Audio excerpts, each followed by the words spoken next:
ಎಲ್ಲರಿಗೂ ನಮಸ್ಕಾರ. ನಿಮ್ಮ ಚಾನೆಲ್ ಟೆಕ್ ಶೇರೇಟರ್ಗೆ ಸ್ವಾಗತ. ನಾನು Kaushik Shirali. Every single day, I'm gonna make something great. ಇವತ್ತು ಒಂದು ವೆರಿ ಇಂಟ್ರೆಸ್ಟಿಂಗ್ ಮತ್ತು ವೆರಿ ಇನ್ಫಾರ್ಮೇಟಿವ್ ವಿಡಿಯೋ ತಂದಿದ್ದೀನಿ. ಅದುವೇ LCD ಮತ್ತು LED ಡಿಸ್ಪ್ಲೇಗಳು ಹೇಗೆ ವರ್ಕ್ ಆಗುತ್ತೆ ಅಂತ. ಸೊ ನೀವು ಮೊಬೈಲ್ ತೆಗೆದುಕೊಳ್ಳಬೇಕಾದರೆ ಅಥವಾ ಯಾವುದೇ ಮೊಬೈಲ್ ರಿವ್ಯೂಸ್ ನೋಡಿದರೆ ಸೊ ನೀವು ಕೇಳಿರ್ಬೋದು, ಅದರಲ್ಲಿ LCD ಡಿಸ್ಪ್ಲೇ ಇದೆ, ಇದರಲ್ಲಿ LED ಡಿಸ್ಪ್ಲೇ ಇದೆ, ಇದರಲ್ಲಿ AMOLED ಇದೆ, ಸೂಪರ್ AMOLED ಇದೆ, ರೆಟಿನಾ ಡಿಸ್ಪ್ಲೇ ಇದೆ, ಆಪ್ಟಿಕ್ AMOLED ಇದೆ, ಸೂಪರ್ AMOLED ಪ್ಲಸ್ ಇದೆ, ಹೀಗೆ 10 ಹಲವು. ಸೊ ನೀವು ಅಂದ್ಕೊಂಡಿರಬಹುದು ಏನಪ್ಪ ಇಷ್ಟೆಲ್ಲ ಡಿಸ್ಪ್ಲೇ ಇದೆಯಾ ಅಂತ. ಇದನ್ನೇ ಇವತ್ತು ನಾನು ಎಕ್ಸ್ಪ್ಲೇನ್ ಮಾಡಲಿದ್ದೇನೆ. ಅದಕ್ಕೂ ಮೊದಲು ಇಂತಹ ಇನ್ನಷ್ಟು ವಿಡಿಯೋಸ್ ಬೇಕಿದ್ದಲ್ಲಿ ಈ ಚಾನಲ್ನ ಸಬ್ಸ್ಕ್ರೈಬ್ ಮಾಡಿಲ್ಲಾಗಿದ್ದರೆ ಈಗಲೇ ಸಬ್ಸ್ಕ್ರೈಬ್ ಮಾಡಿ ಹಾಗೂ ಬೆಲ್ ಐಕಾನ್ ಒತ್ತಿ. ಮೊದಲನೇದಾಗಿ ಈ ಎಲ್ಲ ಮಾರ್ಕೆಟಿಂಗ್ ಟರ್ಮ್ಸ್ನ ತೆಗೆದು ಬಿಡೋಣ. ಬೇಸಿಕಲಿ ಹೇಳಬೇಕು ಅಂದರೆ ನಿಮಗೆ ಸಿಗುವುದು 2 ಥರದ ಡಿಸ್ಪ್ಲೇ ಮಾತ್ರ. ಒಂದು LCD, ಇನ್ನೊಂದು LED. ಇಲ್ಲಿ LCD ಅಂದರೆ ಲಿಕ್ವಿಡ್ ಕ್ರಿಸ್ಟಲ್ ಡಿಸ್ಪ್ಲೇ ಮತ್ತು LED ಅಂದರೆ light emitting diode. So first LCD ಹೇಗೆ ವರ್ಕ್ ಆಗುತ್ತೆ ಅಂತ ತಿಳಿಸಿಕೊಡುತ್ತೀನಿ. ಅದಕ್ಕೂ ಮೊದಲು ನೀವು ಒಂದು ನೆನಪಿಟ್ಟುಕೊಳ್ಳಬೇಕು. ನೀವು LCD ಬಗ್ಗೆ ಹೇಳಬೇಕಿದ್ದರೆ LCD ಡಿಸ್ಪ್ಲೇ ಅಂದರೆ ಅದು ತಪ್ಪಾಗುತ್ತೆ. ಏಕೆಂದರೆ ಅದು ಲಿಕ್ವಿಡ್ ಕ್ರಿಸ್ಟಲ್ ಡಿಸ್ಪ್ಲೇ ಅಂತ ಹೇಳಿದಂಗೆ. ಹಾಗಾಗಿ ಕೇವಲ LCD ಅಂತ ಮಾತ್ರ ನೀವು ಹೇಳಬೇಕು. ಸರಿ, ಮುಂದೆ ಹೋಗೋಣ. ಯಾವುದೇ ಕಲರ್ ಡಿಸ್ಪ್ಲೇಗೆ ಮುಖ್ಯವಾಗಿ ಬೇಕಿರುವುದು ಲೈಟ್ ಮತ್ತು ಕಲರ್. ಅದೇ ರೀತಿ LCDಯಲ್ಲೂ ಕೂಡ 3 ಇಂಪಾರ್ಟೆಂಟ್ ಪಾರ್ಟ್ ಇದೆ. ಅದುವೇ ಲೈಟ್, ಲಿಕ್ವಿಡ್ ಕ್ರಿಸ್ಟಲ್ ಹಾಗೂ ಕಲರ್ ಫಿಲ್ಟರ್. ಇದನ್ನು ಎಕ್ಸ್ಪ್ಲೇನ್ ಮಾಡೋಕ್ಕೂ ಮೊದಲು ನಿಮಗೆ ಒಂದು ಫೋಟೋ ತೋರಿಸ್ತೀನಿ. ಈ ಎಕ್ಸ್ಪೆರಿಮೆಂಟ್ ನೀವು ಶಾಲೆಯಲ್ಲಿ ಮಾಡಿರಬಹುದು. ಪ್ರಿಸಮ್ನ ತೆಗೆದುಕೊಂಡು ಬೆಳಕಿನ ಕಡೆಗೆ ಹಿಡಿದರೆ ಬೇರೆ ಬೇರೆ ಬಣ್ಣದ ಲೈಟ್ ಬರುತ್ತೆ ಮತ್ತು ಇದನ್ನು ಕಲರ್ ಫಿಲ್ಟರಿಂದ ಪಾಸ್ ಮಾಡಿದರೆ ನಿಮಗೆ ಬೇಕಾದ ಕಲರ್ ಸಿಗುತ್ತೆ. ಕಲರ್ ಫಿಲ್ಟರ್ ಅಂದರೆ for example green colour filter ಇದ್ದರೆ ಹಸಿರು ಬಣ್ಣವನ್ನು ಮಾತ್ರ ಬಿಡುಗಡೆ ಮಾಡುತ್ತೆ ಮತ್ತು ಬೇರೆ ಎಲ್ಲ ಬಣ್ಣವನ್ನು ಹಿಡಿದಿಟ್ಟುಕೊಳ್ಳುತ್ತೆ. ಇದೇ ಸೇಮ್ ಪ್ರಿನ್ಸಿಪಲ್ ಮೇಲೆ ನಿಮಗೆ LCD ಕೂಡ ವರ್ಕ್ ಆಗುತ್ತೆ. ಈಗ ನೀವು ನೋಡಿದರೆ ಇದು LCDಯ ಸೆಟಪ್. ಇಲ್ಲಿ ನಿಮಗೆ ಒಂದು ಬ್ಯಾಕ್ ಲೈಟ್ ಕಾಣುತ್ತಿರಬಹುದು. ಇದು ಒಂದು ತೆಳ್ಳನೆಯ ಫ್ಲೋರೋಸೆಂಟ್ ಲ್ಯಾಂಪ್. ಇದು ವೈಟ್ ಲೈಟನ್ನು ಎಮಿಟ್ ಮಾಡುತ್ತೆ. ಇದನ್ನು ಲಿಕ್ವಿಡ್ ಕ್ರಿಸ್ಟಲಿಂದ ಪಾಸ್ ಮಾಡಲಾಗುತ್ತೆ. ಈ ಲಿಕ್ವಿಡ್ ಕ್ರಿಸ್ಟಲ್ ಒಂಥರ ಪ್ರಿಸಮ್ ಇದ್ದಂಗೆ, ಆದರೆ ತುಂಬ ತೆಳ್ಳಗಿರುತ್ತೆ ಮತ್ತು ಇದರ ಪ್ರಾಪರ್ಟಿ ಸಾಲಿಡ್ ಮತ್ತು ಲಿಕ್ವಿಡ್ ಮಧ್ಯ ಇರುತ್ತೆ. ಇದರಿಂದ ಪಾಸ್ ಮಾಡಿದಾಗ ನಿಮಗೆ ವಿವಿಧ ಬಣ್ಣದ ಕಲರ್ ಲೈಟ್ ಬರುತ್ತೆ. ಅದನ್ನು ರೆಡ್, ಗ್ರೀನ್ ಹಾಗೂ ಬ್ಲೂ ಕಲರ್ ಫಿಲ್ಟರಿಂದ ಪಾಸ್ ಮಾಡಲಾಗುತ್ತೆ.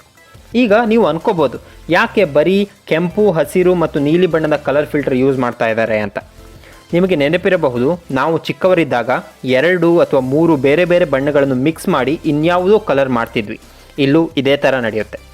ಕೇವಲ ಕೆಂಪು, ಹಸಿರು ಮತ್ತು ನೀಲಿ ಬಣ್ಣದಿಂದ ನೀವು 16 ಮಿಲಿಯನ್ ಅಂದರೆ 1.6 ಕೋಟಿ ಬೇರೆ ಬೇರೆ ಬಣ್ಣಗಳ ಶೇಡ್ಗಳನ್ನು ಕ್ರಿಯೇಟ್ ಮಾಡಬಹುದು. ಹಾಗಾಗಿ ಈ 3 ಬಣ್ಣಗಳ ಕಲರ್ ಫಿಲ್ಟರ್ ಮಾತ್ರ ಯೂಸ್ ಮಾಡ್ತಾರೆ. ಈಗ ನೀವು ಸ್ಕ್ರೀನಲ್ಲಿ ಏನು ನೋಡ್ತಾ ಇದ್ದೀರಾ, ಇದು ಒಂದು ಸಣ್ಣ ಪಿಕ್ಸೆಲ್ ಅಷ್ಟೇ. ಇಂತಹ ಕೋಟಿಗಟ್ಟಲೆ ಪಿಕ್ಸೆಲ್ ನಿಮ್ಮ ಡಿಸ್ಪ್ಲೇಯಲ್ಲಿ ಇರುತ್ತೆ ಮತ್ತು ಈ ಪಿಕ್ಸೆಲ್ಗಳ ಬಣ್ಣಗಳನ್ನು ಓವರ್ಲ್ಯಾಪ್ ಮಾಡಿ ಬೇರೆ ಬೇರೆ ಬಣ್ಣಗಳನ್ನು ಕ್ರಿಯೇಟ್ ಮಾಡ್ತಾರೆ, ಬೇರೆ ಬೇರೆ ಪಿಕ್ಚರ್ಸ್ಗಳನ್ನು ಕ್ರಿಯೇಟ್ ಮಾಡ್ತಾರೆ. ನಿಮಗೆ ಪಿಕ್ಸೆಲ್ಸ್ ಅಂದರೇನು ಗೊತ್ತಿಲ್ಲಾಗಿದ್ದರೆ ನಾನು ಇದರ ಮೇಲೆ ಒಂದು ವಿಡಿಯೋ ಮಾಡಿದ್ದೀನಿ. ಅಲ್ಲಿ ಪಿಕ್ಸೆಲ್ ಅಂದರೇನು, ಮೆಗಾ ಪಿಕ್ಸೆಲ್ ಅಂದರೇನು ಅಂತ ಎಲ್ಲ ತಿಳಿಸಿಕೊಟ್ಟಿದ್ದೀನಿ. ಇದರ ಲಿಂಕ್ ಮೇಲೆ ಕಾರ್ಡ್ಸಲ್ಲಿ ಕೂಡ ಇದೆ, ಕೆಳಗಡೆ ಡಿಸ್ಕ್ರಿಪ್ಷನಲ್ಲಿ ಕೂಡ ಇದೆ, ನೀವು ಹೋಗಿ ಚೆಕ್ ಮಾಡ್ಬೋದು. ಇಂತಹ ಕೋಟಿಗಟ್ಟಲೆ ಪಿಕ್ಸೆಲ್ಗಳು ಸೇರಿ ಒಂದು ಸ್ಕ್ರೀನ್ ಆಗುತ್ತೆ ಮತ್ತು ಚಿತ್ರಗಳು ನಿಮಗೆ ಕಾಣುತ್ತೆ. LCDಯ ಡಿಸಡ್ವಾಂಟೇಜ್ ಏನು ಅಂದರೆ, ಫಾರ್ ಎಕ್ಸಾಂಪಲ್ ನಿಮಗೆ ಕಪ್ಪು ಬಣ್ಣವನ್ನು ತೋರಿಸಬೇಕು. ಆಗ ಈ ಲಿಕ್ವಿಡ್ ಕ್ರಿಸ್ಟಲನ್ನು ಒಂದು ಆ್ಯಂಗಲ್ಗೆ ಟ್ವಿಸ್ಟ್ ಮಾಡಲಾಗುತ್ತೆ ಮತ್ತು ಅದು ಲೈಟನ್ನು ಬ್ಲಾಕ್ ಮಾಡುತ್ತೆ ಅಥವಾ ಹಿಡಿದಿಟ್ಟುಕೊಳ್ಳುತ್ತೆ ಮತ್ತು ಯಾವುದೇ ಕಲರ್ನ ಲೈಟನ್ನು ಪ್ರೊಡ್ಯೂಸ್ ಮಾಡೋದಿಲ್ಲ. ಆದರೆ ಹಿಂದಿನ ಬ್ಯಾಕ್ ಲೈಟ್ ಏನಿದೆ ಅದು ಯಾವಾಗಲೂ ಆನ್ ಆಗೇ ಇರುತ್ತೆ. ಇದರಿಂದ ಜಾಸ್ತಿ ಬ್ಯಾಟ್ರಿ ವೇಸ್ಟ್ ಆಗುತ್ತೆ ಹಾಗೂ ನಿಮಗೆ ಅಷ್ಟು ಉತ್ತಮ ಪಿಕ್ಚರ್ ಕ್ವಾಲಿಟಿ ಕೂಡ ಸಿಗೋದಿಲ್ಲ. ನೀವು ಇಲ್ಲಿ ನೋಡುತ್ತಿರುವ ಹಾಗೆ ಕಪ್ಪು ಬಣ್ಣವಿದ್ದರೂ ಅದು ಅಷ್ಟು ಕಪ್ಪಾಗಿ ಕಾಣುತ್ತಿಲ್ಲ. ಸೊ ಇದೇ ಇದರ ಮೇನ್ ಪ್ರಾಬ್ಲಮ್. ನಿಮ್ಮಲ್ಲಿ LCD ಇರೋ ಫೋನ್ ಇದ್ದರೆ ನೀವು ಇದನ್ನು ಟ್ರೈ ಮಾಡ್ಬೋದು. ಒಂದು ಕಪ್ಪು ಬಣ್ಣದ ವಾಲ್ಪೇಪರನ್ನು ಡೌನ್ಲೋಡ್ ಮಾಡಿ ಮತ್ತು ರಾತ್ರಿಯಲ್ಲಿ ಲೈಟ್ಸ್ ಆಫ್ ಮಾಡಿ ಆ ವಾಲ್ಪೇಪರನ್ನು ನೋಡಿ. ನಿಮಗೆ ಅದು ಫುಲ್ ಕಂಪ್ಲೀಟಾಗಿ ಕಪ್ಪಾಗಿ ಕಾಣಲ್ಲ, ಸ್ವಲ್ಪ ವೈಟಿಶ್ ಆಗಿ ಕಾಣುತ್ತೆ. ಸೊ ಇದೇ LCDಯ ಮೇನ್ ಪ್ರಾಬ್ಲಮ್. ಬಟ್ ಇದು ನಿಮಗೆ LEDಯಲ್ಲಿ ಈ ಥರ ಬರಲ್ಲ. LEDಯಲ್ಲಿ ನಿಮಗೆ ಕಂಪ್ಲೀಟ್ಲಿ ಪಿಚ್ ಬ್ಲ್ಯಾಕ್ ಆಗಿ ಕಾಣುತ್ತೆ. ಸರಿ, LCD ಆಯಿತು. ಈಗ LED ಬಗ್ಗೆ ಮಾತಾಡೋಣ. ನೀವು LED ನೋಡಿರ್ಬೋದು, ಎಷ್ಟೊಂದು ಕಡೆ ನೋಡಿರ್ಬೋದು. LED ಲೈಟ್ ಆಗಿರ್ಬೋದು, ದೊಡ್ಡ LED ಬೋರ್ಡ್ಗಳಾಗಿರ್ಬೋದು, ಹೀಗೆ ಅನೇಕ ಕಡೆ LED ನೋಡಿರ್ಬೋದು. ನೀವು ಹೋಟೆಲ್ ಅಥವಾ ಅಂಗಡಿಗಳಿಗೆ ಹೋದರೆ ಅಲ್ಲಿ ದೊಡ್ಡ LED ಡಿಸ್ಪ್ಲೇ ಬೋರ್ಡ್ಗಳನ್ನು ನೀವು ನೋಡಿರಬಹುದು. ಅಲ್ಲಿ ನಿಮಗೆ ಯಾವ ಅಕ್ಷರ ಬೇಕು ಅದರ LED ಆನ್ ಮಾಡ್ತಾರೆ ಮತ್ತು ಬೇರೆ LEDಗಳನ್ನು ಆಫ್ ಮಾಡ್ತಾರೆ. ಆವಾಗ ನಿಮಗೇನು ಅಕ್ಷರಗಳು ಕಾಣುತ್ತೆ. ಡಿಸ್ಪ್ಲೇಯಲ್ಲೂ ಕೂಡ ಇದೇ ಥರ ಪ್ರಿನ್ಸಿಪಲ್ನ ಯೂಸ್ ಮಾಡೋದು. ಬಟ್ ನೀವು ಮೊಬೈಲ್ ಡಿಸ್ಪ್ಲೇ ಅಥವಾ ಲ್ಯಾಪ್ಟಾಪ್ ಡಿಸ್ಪ್ಲೇಯಲ್ಲಿ ಅಲ್ಲಿ LEDಗಳ ಗಾತ್ರ ತುಂಬಾ ಸಣ್ಣದಾಗಿರುತ್ತೆ ಮತ್ತು ಇದನ್ನು ಆರ್ಗ್ಯಾನಿಕ್ ಮೆಟೀರಿಯಲಿಂದ ಮಾಡಿರ್ತಾರೆ. ಇದಕ್ಕೆ ಇಲೆಕ್ಟ್ರಿಕ್ ಕರೆಂಟ್ ಪಾಸ್ ಮಾಡಿದಾಗ ಅದು ಲೈಟನ್ನು ಎಮಿಟ್ ಮಾಡುತ್ತೆ. ಅದಕ್ಕಾಗಿ ಇದನ್ನು OLED ಅಂತ ಕರೀತಾರೆ, ಅಂದರೆ ಆರ್ಗ್ಯಾನಿಕ್ ಲೈಟ್ ಎಮಿಟಿಂಗ್ ಡಯೋಡ್ ಅಂತ. ಇಲ್ಲಿ ಆರ್ಗ್ಯಾನಿಕ್ ಕಾಂಪೊನೆಂಟ್ ಯಾಕೆ ಯೂಸ್ ಮಾಡ್ತಾರೆ ಅಂದರೆ ಅದರಿಂದ ಅತಿ ಚಿಕ್ಕ ಮತ್ತು ಅತಿ ತೆಳ್ಳಗಿನ LEDಗಳನ್ನು ಪ್ರೊಡ್ಯೂಸ್ ಮಾಡ್ಬೋದು. ಹಾಗಾಗಿ ಆರ್ಗ್ಯಾನಿಕ್ ಮೆಟೀರಿಯಲ್ಸನ್ನು ಯೂಸ್ ಮಾಡ್ತಾರೆ. ನೀವು ಈಗ ಇಲ್ಲಿ ನೋಡುತ್ತಿದ್ದರೆ ಇದು LED ಡಿಸ್ಪ್ಲೇ ಮತ್ತು ಈ ಸಣ್ಣ ಸಣ್ಣ ಡಾಟ್ಸ್ಗಳೇನು ಕಾಣ್ತಾ ಇದೆ ಇದುವೇ LEDನ ಅರೇಂಜ್ಮೆಂಟ್ಸ್. ಮತ್ತು 2 LEDಗಳ ಮಧ್ಯದ ದೂರವನ್ನು ನಾವು ಪಿಕ್ಸೆಲ್ ಪಿಚ್ ಅಂತ ಕರಿತೇವೆ. ಈ OLED ಡಿಸ್ಪ್ಲೇಯಲ್ಲಿರುವ ಪಿಕ್ಸೆಲ್ ಪಿಚ್ 6.3 ಮೈಕ್ರೋಮೀಟರ್. ಅಂದರೆ ಒಂದು LED ಮತ್ತು ಇನ್ನೊಂದು LED ಮಧ್ಯದ ದೂರವನ್ನು ನೀವು ಮೀಟರ್ಸಲ್ಲಿ ಹೇಳಬೇಕಂದ್ರೆ ಅದು 0.000063. 0 ಪಾಯಿಂಟ್ ಆದಮೇಲೆ 5 0 ಆಮೇಲೆ 63. ಸೊ ನೀವು ಊಹಿಸಬಹುದು ಎಷ್ಟು ಚಿಕ್ಕದು ಅಂತ. ಮತ್ತು ನೀವು ಈಗ ಅಂದಾಜಿಸಬಹುದು ನಿಮ್ಮ ಮೊಬೈಲ್ ಡಿಸ್ಪ್ಲೇಲಿ ಎಷ್ಟು LEDಸ್ಗಳು ಇರಬಹುದು ಅಂತ. ಸೊ ನೀವು ಈಗ ಇಲ್ಲಿ ನೋಡುತ್ತಿರುವುದು OLED ಸ್ಟ್ರಕ್ಚರ್. ಇಲ್ಲಿ ಕೆಳಗಡೆ ಸಬ್ಸ್ಟ್ರೇಟ್ ಅಂತ ಇದೆ. ಇದೊಂದು ಹಾರ್ಡ್ ವಸ್ತು, ಬೇಸಿಕಲಿ ಗ್ಲಾಸ್ ಅಥವಾ ಪ್ಲಾಸ್ಟಿಕ್. ಇದು ಯಾಕಿದೆ ಅಂದರೆ ಇದೊಂದು ಮನೆಯ ಫೌಂಡೇಶನ್ ಇದ್ದಂಗೆ. ಇದು ಎಲ್ಲ ಆರ್ಗ್ಯಾನಿಕ್ ಮೆಟೀರಿಯಲ್ ಎಲ್ಲ ಕಾಂಪೊನೆಂಟ್ಸನ್ನು ಹಿಡಿದಿಟ್ಟುಕೊಳ್ಳುವಂಥ ಒಂದು ಗಟ್ಟಿಯಾದ ವಸ್ತು. ಸೇಮ್ ಆ್ಯಸ್ ಫೌಂಡೇಶನ್, ಮನೆ ಫೌಂಡೇಶನ್ ಹೆಂಗಿರುತ್ತೆ ಅದೇ ಥರ ಇದು ಸಬ್ಸ್ಟ್ರೇಟ್ ಅನ್ನೋದು ಒಂದು ಹಾರ್ಡ್, ಎಲ್ಲದನ್ನು ಹಿಡಿದಿಟ್ಟುಕೊಳ್ಳುವಂಥ ಒಂದು ವಸ್ತು. ಮತ್ತು ಇಲ್ಲಿ ಎಮಿಸಿವ್ ಆ್ಯಂಡ್ ಕಂಡಕ್ಟಿವ್ ಲೇಯರ್ ಅಂತ ಏನು ಕಾಣ್ತಿದೆ ಅದುವೇ ಆರ್ಗ್ಯಾನಿಕ್ ಕಾಂಪೊನೆಂಟ್ಸ್. ಮತ್ತು ನಿಮಗೆ ಮೊದಲೇ ಹೇಳಿದ ಹಾಗೆ ಆರ್ಗ್ಯಾನಿಕ್ ಲೇಯರ್ಗೆ ಇಲೆಕ್ಟ್ರಿಸಿಟಿ ಪಾಸ್ ಮಾಡಿದರೆ ಅದು ಲೈಟ್ನ ಎಮಿಟ್ ಮಾಡುತ್ತೆ. ಮತ್ತು ಇಲ್ಲೂ ಕೂಡ LCD ಥರ ರೆಡ್, ಗ್ರೀನ್ ಮತ್ತು ಬ್ಲೂ ಕಲರ್ನ ಆರ್ಗ್ಯಾನಿಕ್ ಲೇಯರ್ನ ಯೂಸ್ ಮಾಡ್ತಾರೆ. ಇಲ್ಲಿ LCD ಥರ ಯಾವುದೇ ಕಲರ್ ಫಿಲ್ಟರ್ನ ಯೂಸ್ ಮಾಡೋದಿಲ್ಲ, ಏಕೆಂದರೆ ಆರ್ಗ್ಯಾನಿಕ್ ಲೇಯರೇ ಡೈರೆಕ್ಟಾಗಿ ನಿಮಗೆ ಬೇಕಾದ ಕಲರ್ನ ಪ್ರೊಡ್ಯೂಸ್ ಮಾಡುತ್ತೆ. ಮತ್ತು ಈ 3 ಕಲರಿಂದ ಬೇರೆ ಬೇರೆ ಕಲರ್ನ ಪ್ರೊಡ್ಯೂಸ್ ಮಾಡ್ತಾರೆ. ಸೊ ನೀವು ಇಲ್ಲಿ ನೋಡುತ್ತಿದ್ದರೆ ಈ ಫೋಟೋದಲ್ಲಿ ನಿಮಗೆ ನಂಬರ್ 1 ಹೈಲೈಟ್ ಮಾಡಿದ್ದಾರೆ. ಸೊ ಇದನ್ನು ಸರಿಯಾಗಿ ನೋಡಿ. ಈ 1 ಏನಿದೆ ಅದು ವೈಟ್ ಕಲರಲ್ಲಿದೆ ಮತ್ತು ಅದರ ಸುತ್ತ ಒಂದು ಸ್ಕೈ ಬ್ಲೂನ ಟೆಕ್ಸ್ಚರ್ ಇದೆ. ಈಗ ಇದನ್ನು ಮೈಕ್ರೋಸ್ಕೋಪಲ್ಲಿ ನೋಡಿದಾಗ ಹೇಗೆ ಕಾಣುತ್ತೆ ಅಂತ ನಿಮಗೆ ತೋರಿಸುತ್ತೇನೆ. ಸೊ ಈಗ ನೀವು ನೋಡಿದರೆ ಇಲ್ಲಿ ಸಣ್ಣ ಸಣ್ಣ ಪಿಕ್ಸೆಲ್ಗಳು ಕಾಣುತ್ತಿವೆ, ಇವೇ LEDಗಳು. ಈಗ ಇದನ್ನು ಇನ್ನಷ್ಟು ಹತ್ತಿರದಿಂದ ನೋಡಿದರೆ ಹೇಗೆ ಕಾಣಬಹುದು ಅಂತ ನಿಮಗೆ ತೋರಿಸ್ತೇನೆ. ನೀವು ಇಲ್ಲಿ ನೋಡಿದರೆ LEDಗಳು ಹೇಗೆ ಅರೇಂಜ್ ಆಗಿದೆ ಅಂತ ನೀವು ನೋಡಬಹುದು. ಈಗ ಇಲ್ಲಿ ನೋಡಿದರೆ ನಂಬರ್ 1 ಏನಿತ್ತು ಅದು ವೈಟ್ ಕಲರಲ್ಲಿ ಇತ್ತು. ಸೊ ವೈಟ್ ಕಲರ್ನ ತೋರಿಸ್ಬೇಕು ಅಂದರೆ ಈ ಗ್ರೀನ್, ರೆಡ್, ಬ್ಲೂ ಏನಿದೆ ಇದನ್ನು ಮಿಕ್ಸ್ ಮಾಡಬೇಕು. ಈ 3 ಕಲರ್ನ ಮಿಕ್ಸ್ ಮಾಡಿದ್ರೆ ನಿಮಗೆ ವೈಟ್ ಕಲರ್ ಬರುತ್ತೆ. ಸೊ ಅದಕ್ಕಾಗಿ ನಂಬರ್ 1 ಇರುವ ಕಡೆ ಎಲ್ಲ LEDಗಳು ಆನ್ ಆಗಿವೆ. ಅದೇ ಥರ ನಂಬರ್ 1 ಸುತ್ತ ಸ್ಕೈ ಬ್ಲೂ ಕಲರ್ ಇತ್ತು. ಸೊ ಅದನ್ನು ತೋರಿಸಲು ಬ್ಲೂ ಕಲರ್ LED ಜಾಸ್ತಿ ಬ್ರೈಟ್ ಆಗಿ ಆನ್ ಆಗಿದೆ ಮತ್ತು ಬೇರೆ 2 ಕಲರ್ನ LED ಡಿಮ್ ಆಗಿದೆ. ಸೊ ಬ್ರೈಟ್ ಬ್ಲೂ LED ಜೊತೆ 2 ಡಿಮ್ LED ಲೈಟ್ ಸೇರಿದಾಗ ಸ್ಕೈ ಬ್ಲೂ ಕಲರ್ ಬರುತ್ತೆ. ಅದೇ ನಿಮಗೆ ಬರೀ ಡೀಪ್ ಬ್ಲೂ ಕಲರ್ ಬೇಕಿತ್ತು ಅಂದರೆ ಆವಾಗ ಕೇವಲ ಬ್ಲೂ ಕಲರ್ LEDಯನ್ನು ಆನ್ ಮಾಡ್ತಾರೆ ಮತ್ತು ಬೇರೆ 2 ಕಲರ್ LEDನ ಕಂಪ್ಲೀಟಾಗಿ ಆಫ್ ಮಾಡ್ತಾರೆ. ಆವಾಗ ಕೇವಲ ಡೀಪ್ ಬ್ಲೂ ಕಲರ್ ಮಾತ್ರ ಕಾಣುತ್ತೆ.